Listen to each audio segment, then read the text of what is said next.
थांनाय 2020 सननि जानुवारि 27 तारिखाव जों सुक्ति खालामबाय जोंनि बर'लेण्डआव बयनिसायबो गोलावसिन हंग्राम खालामबाय जुद्ध खालामबाय होनना बुङोबा जों एनडिएफबि खालामबाय बयनिसायबो मानसि थैसिनबाय बयनिसायबो बुग्लि जासिनबाय बयनिसायबो जेल जोबथेसालियाव थानांसिनबाय होनना बुङोबा जों एनडिएफबिफ्रा खालामबाय अब्ला दिनै बे सुक्तिखौ मावफुंनाया जोंनि बिबान नोंथां जोङो जोनोम होदों बिनिखाय गोथै सहनि हासार गोथै सहनि एबा गोथैफोरनि मुंख्लंफोरनि थैनि बेसेनखौ मोगथां महर होनो थाखाय दिनै रायजो राजाया एपिबि पार्टियाव लोब लोब फैदों आरो एपिबि पार्टिनि बिजाथिखौ देरहाहोनो थाखाय दिनै दिन रात खामानि मावगासिनो दङ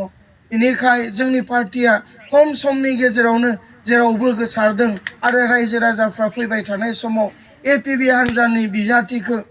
देरहाहोनो थाखाय खामानि मावगासिनो दङ दिनै जोङो ओरैनो पिकनिक जानो रं धेमालि खालामनो थाखाय जोङो पार्टि दायाखै जोंहा जारिमिन दङ जोंहा जेंना दङ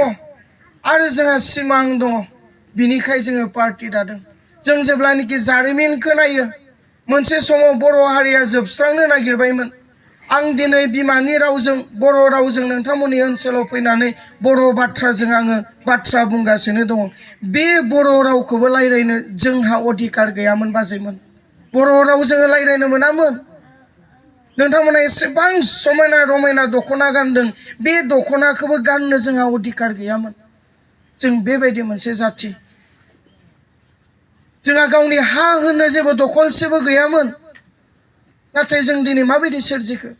दिनै गुबुन हारिफ्रा गावनि राव बिमानि राव रायज्लायनो थाखाय मानसि थैनाङाखै आन्दोलन खालामनाङाखै गावफ्लेजायाखै बुथारजायाखै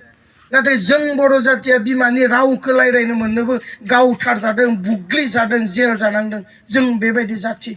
आरो बेबायदिनो जोङो जोबस्रांनो नागिरदोंमोन बुहुमनि बिखानिफ्राय जोंहा जेबो अधिकार गैयामोन गावनि हा होननो दखलसेबो गैयामोन बेराफारसेथिं जों बर' जातिखौ फोजोबस्रांनो थाखाय अदेबायाव धोरोम सोलायनानै हरन होनानै जोंखौ सरनिया बानायदोंमोन डेका टाइटेल होदोंमोन दासिमबो उदालगुरिनि खालायगावनि खोलाहा थां नोंथांमोना भगतपारा होनना बुंनाय जायगाफोराव थां टाइटेला नार्जारि स्वर्गियारि बसुमतारी ब्रह्म दोङो नाथाय बर' राव रायज्लायनो रोङा दख'नाबो गाननो रोङा जेरावनोखि एनडिएफबिनि दावहानि प्रभाबा गैयामोन बे ओनसोलफ्राव दिनै बर' रावानो गैखालिया नाथाय जि ओनसोलफोराव जोंनि हाथियारनि हंग्रामा प्रभाब गोग्लैदों बेयावनो दिनै बर' राव रायज्लायदों बेयावनो दिनै आइजोफ्रा समायना रमायना दख'ना गाननानै थांनानै थादों दिनै बेफोर मानो जादों जि समाव बर' जातिया जोबनो नागिरदोंमोन बैखिनि समाव